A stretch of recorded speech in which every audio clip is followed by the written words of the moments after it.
archives is where our three most precious documents are stored: the Declaration of Independence, the Bill of Rights, and the Constitution of the United States of America. And right on the corner, where you see the people standing, that marble block you see there, that is the original memorial honoring President FDR. A little simple block. FDR told a friend of his that if there was ever a memorial to be dedicated in his honor, he wanted it no bigger than the size of his desk and placed outside of the National Archives. And that's what our country gave him until May 2nd of 1997, when we dedicated that more grand memorial that we saw this morning. A little simple block.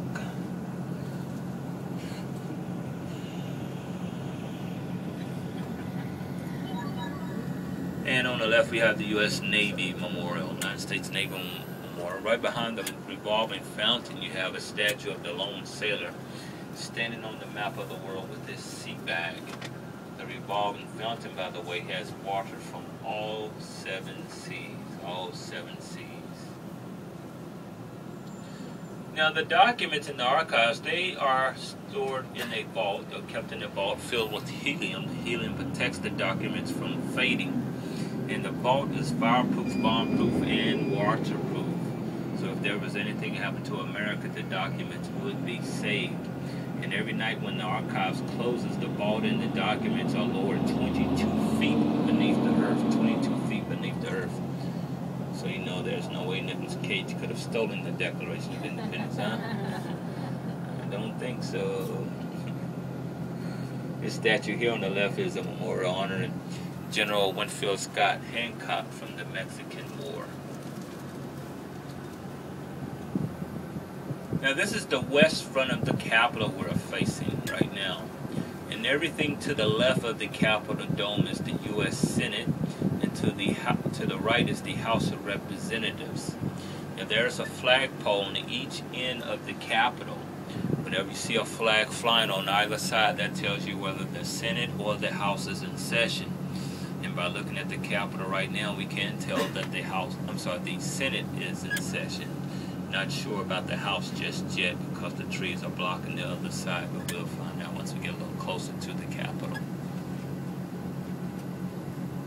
Again, the 13 columns underneath the statue represents the 13 original colonies. And at nighttime, the way to tell if Congress is in session is that they will shine a light between the columns. That's how you can tell if Congress is in session when it gets dark. This is the headquarters of the Federal Trade Commission on our right, also known as the apex of the Federal Triangle. The statue in front of the building of the man wrestling with the horse is man trying to control the beast of trade.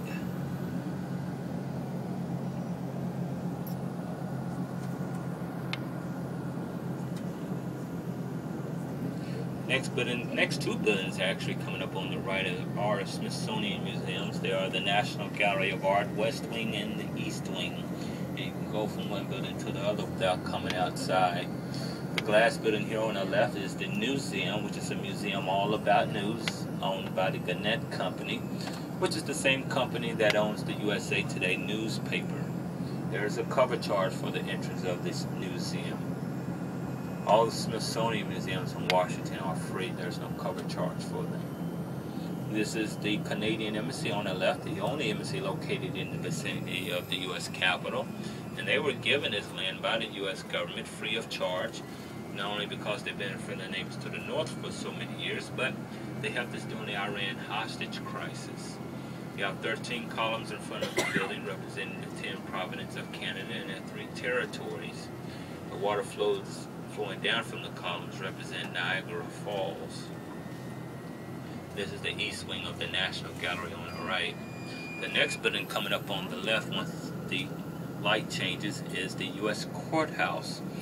Trials such as the Hinckley trial took place here. Former Colonel Oliver North's trial, Scooter Libby trial, former Mayor of Washington, D.C., Marion Barry's trial, and the last famous trial was Roger Clemens, the retired Major League Baseball pitcher. Now, as you're looking at the Capitol Dome, if you look just to the left and to the right, you see two little sections with the green rooftop and the cupola. Those are the original Senate chambers on the left and the House of Representatives on the right. And again, the dome used to be a lot smaller, made of wood. So when they expanded the Capitol, when they got more states and representatives, they outgrew the building. And so everything to the left of the green rooftop and to the right is new. Look closely, as we get closer, you'll see the two different shades of color in the stone between the two sides. This statue here on the left is a memorial honoring General George Meade from the Battle of Gettysburg, the turning point of the Civil War. There's an army base named in honor of George Meade as well, called Fort Meade, located in Columbia, Maryland, which is approximately 20 miles north of Washington, D.C. Sits between Baltimore, Maryland, and the District of Columbia. Yes, the House is in session as well. We have a full session in Congress as we speak. That's why it rained.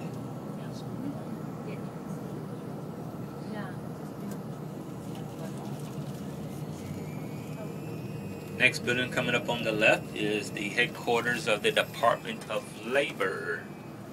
That building is named in honor of Frances Perkins.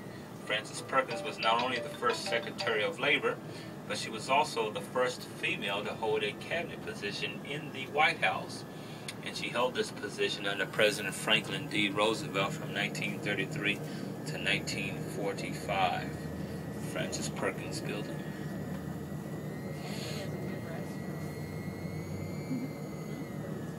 And directly across the National Mall, to your right, the building with all the windows, that is the headquarters of the Department of Human Services, the Hubert Humphrey building, named in honor of Hubert Humphrey, which was the first person to be living while having a building named in their honor.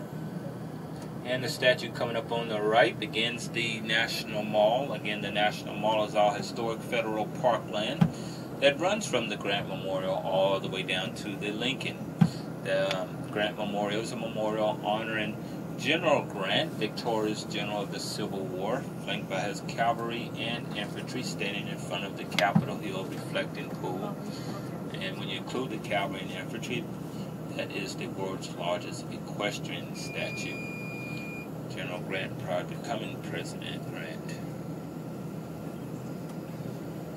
And the white statue coming up in front of us is a memorial honoring the Civil War Navy. It's the Peace Memorial.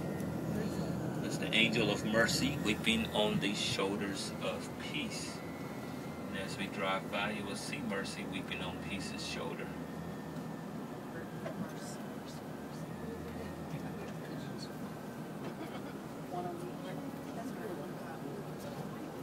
Now this is the west front of the Capitol. This is where all of the inaugurations now take place. Prior to President Reagan, the inaugurations took place on the east side of the Capitol, which is the opposite side from where we are now. President Reagan, he broke tradition. He said that he wanted to face west when he was sworn into office. And every president since President Reagan has chosen the west front of the Capitol for their inauguration. One reason is because this side holds a lot more people. Two is the view of the National Mall. If you look down to your right, you'll see the nice view of the National Mall, minus the construction that's taking place.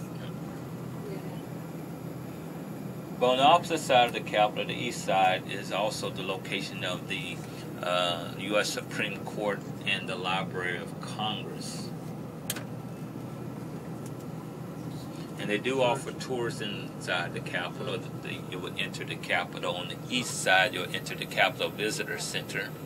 They also offer tours for the Jefferson Building of the Library of Congress, as well as the U.S. Supreme Court. So you can get 3 tours in one day. They're right, everything's right next to each other. There's also a crypt inside of the basement of the Capitol, which was the intentions for the burial of George Washington. The Continental Congress envisioned that if you were to go inside of the U.S. Capitol, you could, and stand in the center of the rotunda, you could look down upon George Washington's tomb.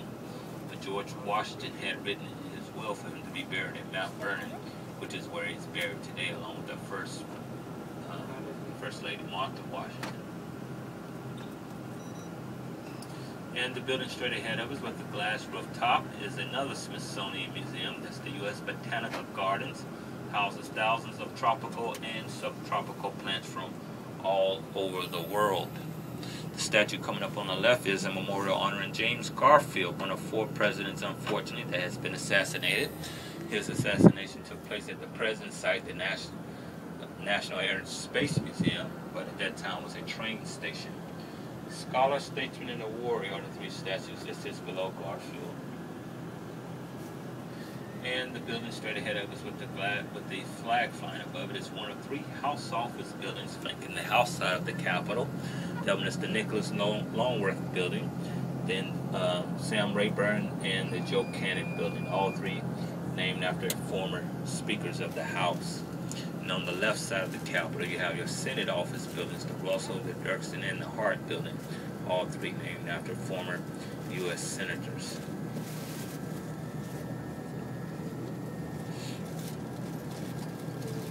Alright, we'll meet back at 4:50. Now, I can't sit here, but I will swing back to get you at 4:50. Alright, you can walk anywhere on the ground.